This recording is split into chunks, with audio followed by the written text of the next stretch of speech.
जवानी तोहर हाले के दातल बा, फरक हई खूटा से फाटल बा।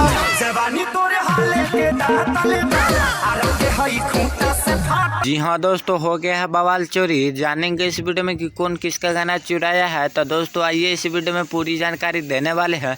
अगर उससे पहले खेसारी लाल यादव का फैन होंगे तो वीडियो को लाइक कर लीजिएगा। अगर पावर स्टार पवन सिंह का फैन होंगे तो चैनल को सब्सक्राइब कर लीजिएगा। तो दोस्तों बिना टाइम लेते हुए वीडियो को शुरू करते हैं। दोस्तों जानेंगे इस वीडियो में कि कौन किसका गाना चुराया है। तो दोस्तों पहले आप लोग को हम वीडियो क्लिप दिखा देते हैं। वीडियो क्लिप देख लीजिएगा तो दोस्तों आप लोगों को पता चल जाएगा। तो दोस्तों आप लोग वीडियो क्लिप देख लीजिए। जवानी तोहर हाले के दातल बा, फरक हई खूटा से फाटल बा। जवानी तोरे हाले के दातल बा, फरक हई खूटा से फाटल। तो आप लोग ने वीडियो क्लिप देख लिए होंगे कि कौन किसका गाना चुराया है। तो दोस्तों आप लोग को पता चल गया होगा।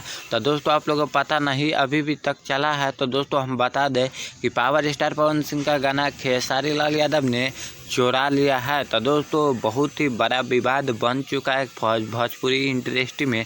तो दोस्तों आप लोग की खबर की जानकारी मिल चुका होगा। तो भोजपुरी न्यूज़ सीखे राजा पे ऐसा अपडेट लेके आता रहता हूँ। नमस्कार, प्रणाम दोस्तों। ऐसे अपडेट पाने के लिए धन्यवाद।